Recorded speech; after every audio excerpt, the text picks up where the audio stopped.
Alright guys, Tactical back again today. Hope you're all doing well and enjoying your day so far. One of the spiciest topics of discussion these last few days has been with regard to Shotzzy of the Optic Texas. His online performances so far this year have been impeccable. Optic in their qualifiers, practically unbeaten all the way back since stage 1. But on LAN, a slightly different story. Shotzzy's stats don't necessarily measure up in a LAN environment. Is this the key factor that's holding Optic back at Major 2 and Major 3? Very much enjoyed your thoughts in the comment section below. Hit the like button if you enjoy. Subscribe if you're new as always. I would greatly appreciate it. Really helps out the channel. Thank you very much indeed for doing that. Well, let's crack on with it. First of all, I thought it was kind of cool from the Toronto guys. Did kind of a fan vlog effectively from the event. Awesome crowd they had at this venue. I do love the fact that, you know, back in the day, every single where that Optic went, there'd always be a home crowd. I wonder what would have happened if it had been Toronto versus Optic, right? Because we saw back in the Minnesota event, when Minnesota played Optic, that the Rocket crowd were probably louder than the Optic crowd in the venue, which is a very rare thing in Call of Duty history. There's only been a few times where that's even happened. A pre-CDL, let's just say. But I remember Birmingham 2018 when it was Splice versus Optic on the side station. That was a pretty much 50-50 crowd at that point, to be honest, despite the fact that it was over in the UK and Splice was a fully European, UK team at the time, well, UK plus Jerd as it was. So it was cool to see the fans turning out in force to support their home team, no doubt. This just to mention real quick, if you guys missed this, I didn't mention it, I think, last week, but yeah, effectively, the tactical recap is back up again. If you guys, maybe watch these videos from time to time, can't catch absolutely everything, there's an article that goes up every week on the Breaking Point site.gg, breakingpoint.gg. It's always linked down below, and yeah, you can find it, just read about and see the links and everything to the key storylines, and we'll catch up on everything that you might have missed from the past week relatively easily. Wanted to touch real quick on New York, because of course yesterday we talked about Clayster, the possibility where he might go, and what really the future is for New York, because right now they're looking at basically an impossible situation. They have an incredible uphill battle if they want to qualify for the World Championship. It is still possible. They're not out of it quite yet. I think Paris even technically aren't out of it, but effectively they are. They can only get 135 points. If they win Major 4 and they win all their qualifiers, they probably still don't make champs based on what other teams will more than likely do. It's more feasible for New York, but they do have to hope some things go their way and that effectively absolutely dominate from here on out. And as Kismet says, as I told the boys, it's not impossible, just have to be accountable to each other and give maximum effort to turn heads this next month, one step at a time. So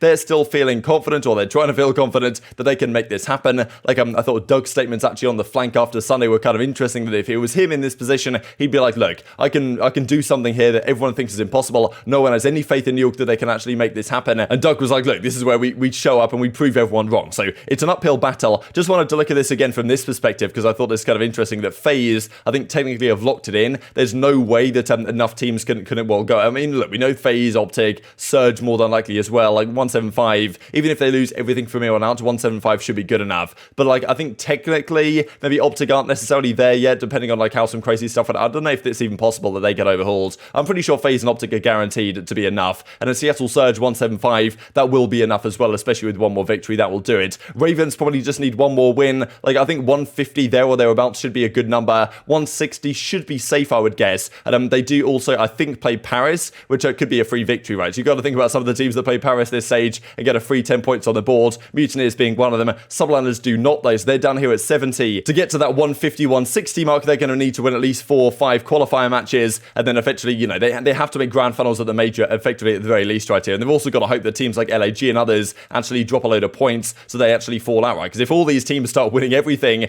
beating even some of the top dogs up here, then it gets even harder for New York Subliners, which has effectively also been happening. They weren't that far behind, but a lot of the teams that were around them, the likes of Seattle, Toronto, Minnesota, they've moved up, and New York have effectively stayed exactly where they are right now. Wanted to say this as well real quick, because I do remember back in the day that Rambo was talking about, you guys might remember that kind of famous clip of, Scump it was, the 1 versus 3 against Complexity back in the Black Ops 2 World Championship by 2013, when it gets the 3-piece Game 5 round 11, the $20,000 round of Search and Destroy to secure top 3, I think, in that tournament. It was on, Aftermath, Search and Destroy. And there's a view from the crowd of that venue where you can see a situation just like this, where you've got the players on either side of the booth, and then you've got people watching them from behind. But above the station, they had a screen on either side, so people could actually watch it from further afar, rather than just having to watch their monitors. And it's, of course, so you don't necessarily want to do this for every single challenger station, but it would be cool to do it for 1 or 2, so that people can see from further afar, what's going on, and then have, the key challenger matchups on those stations, so that there's, people can actually watch it, and it's even easier to live stream if people just want to periscope it, or whatever. And that's what Rambo says. Need the CDL to invest in those overhead TVs on the main stations, so people can watch like they used to back in the day. Of course, Pred was the MVP of this event. What a performance from him on the LAN environment. There was lots of talk about this guy going into the year. We knew the potential this guy had. Everyone talked about Pred as being this name for a couple of years now. That I mean, I'm pretty sure Paris even could have got this guy. That Paris was meant to be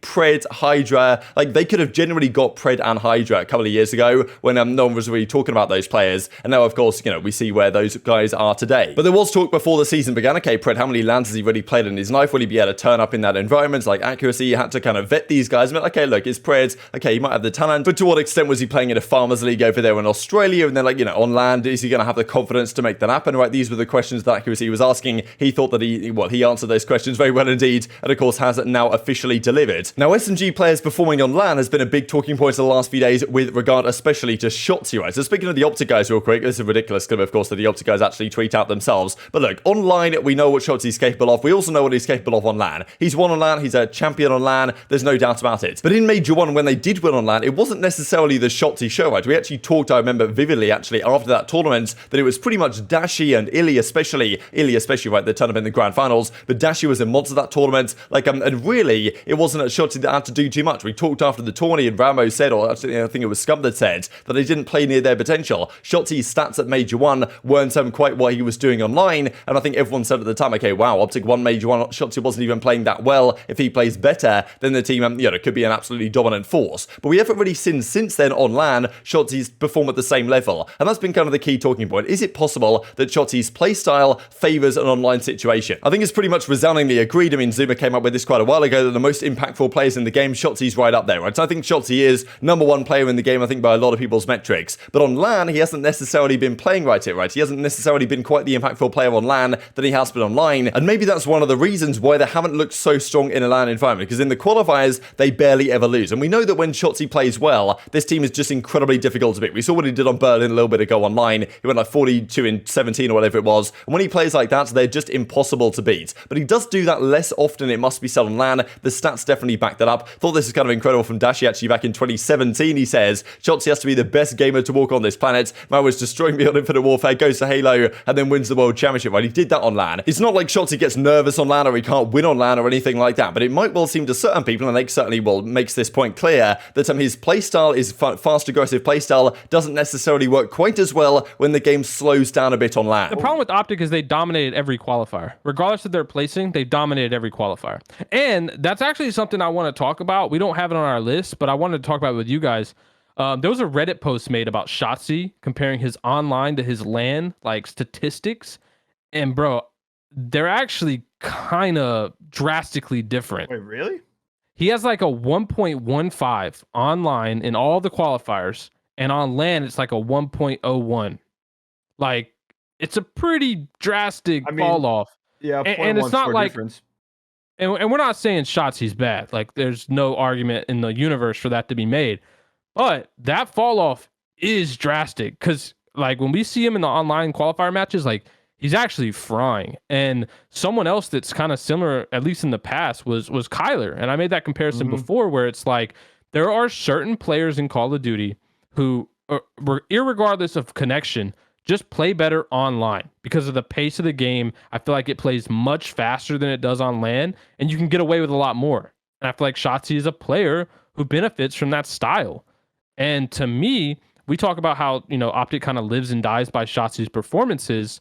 Like, to see that fall off is pretty huge. And when we talked about Major 1, it wasn't the Shotzzy show. It was the Dashy and Illy show. Yeah, I mean, no, you could be right. Like, both those things could be right. Will, you said is, because I personally still think Shotzzy's one of the best players in the game, and I think he's the most efficient. Yeah, and you guys probably agree. But he could also be better online, and that's not being negative towards him at all, or saying that he's trash on LAN. Like, it is possible.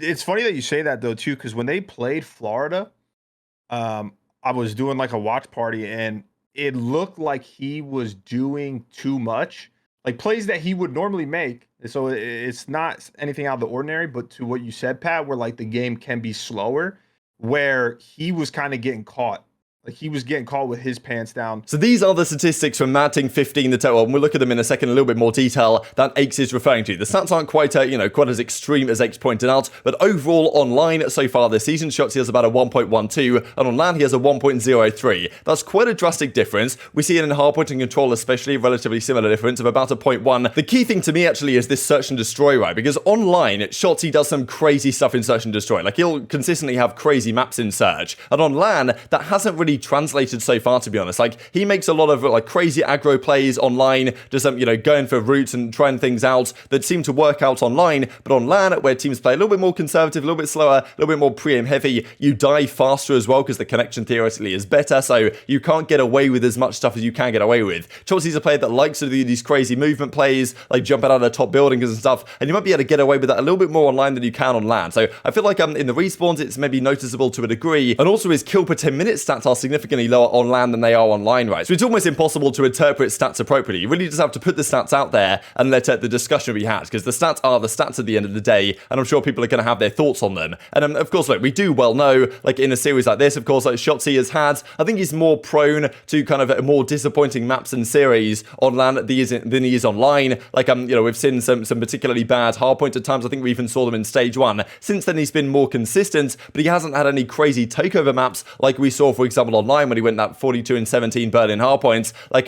that's a situation where Shotzzy was just unplayable, and when he's on that form, like, you can't stop Optic effectively. He doesn't do that as often so far, it must be said, on LAN. Not necessarily due to a nerves thing or whatever, maybe just because his playstyle doesn't quite work so well in that environment. And that is a concern for Optic, right? Because if Shotzzy is not taking over games, then you have to rely on the rest of the team, which is going to happen less often, and you might need a guy like Illy to drop crazy numbers in the grand finals as he did in stage 1, or Dashy to drop a 1.3 again if you want to get over line and win some of these series. So these are the stats online. You guys, of course, can look at this all across the board. You can see the overall map win-loss, series win-loss. They're 12-3 in series win-loss online. They're 11-6 in series win-loss on LAN so far this season. And if we look at the Shotzzy stats, most of the players here, of course, like Prolute in general, aren't on these stats because I just showed the top 4. But you can see that, well, Illy, Dashy, and Scump all across the board tend to get slightly better, it seems, on LAN. Scump and Dashy especially have slightly better stats on LAN than they do online. For example, Search and Destroy, Scump goes from a 0.9 up to a 1.04. His control is slightly better as well, or maybe it's actually identical, at least in terms of pure KD. KD doesn't mean everything, of course. But if you look at Shotzzy's numbers, a 1.10 on hardpoint online, a 1.04 on LAN. This is including the Pro-Am Classic as well, but I went through everything here. This is over at breakingpoint.gg if you guys want to test this stuff out for yourself. And yes, Shotzzy in Search and Destroy 1.24 as we looked at. I think this actually comes out as a 1.08 on LAN in Search and Destroy. That doesn't include the Kickoff Classic though, so maybe that will kind of affect things slightly to another degree. But effectively, these stats do align rather well with what we saw in that post, right? So definitely tweet your perspective on this. Like, do you think there's anything behind this? Do you think there's any truth behind Shotzzy being an online demon? Because I was defending Shotzzy pretty heavily the last couple of years, right? When people have said that he's an online player, because they certainly were saying that back in Modern Warfare, even though, in fairness, they actually won a LAN event before everything went online due to the pandemic or whatever. And while he is a winning player on LAN, the numbers don't lie at the end of the day. And tweet your perspective on that one. Just to finish out with this as well, I thought this is rather incredible. Atlanta FaZe in the CDL era, have a win-loss of 86-25. This is throughout Modern Warfare, Cold War, and so far this year as well. But out of those 25 losses, 9 of them have come in grand finals. I believe they're 6-9 in grand finals over their history in the CDL, 2-5 back in Modern Warfare, 0-3 in this game, and then 4-1 last year. And of course, in Cold War, their dominant game. And yeah, 36% of their losses are in grand finals. That's rather an incredible statistic. But very much enjoyed your thoughts and all this stuff down below. Hope you guys enjoyed the video. If you did enjoy it, hit on the like button. Tell us your YouTube gods. This is a good video. I just like you should see it as well. And upgrade the competitive Call of Duty community. Thank you as always. Take care of yourselves,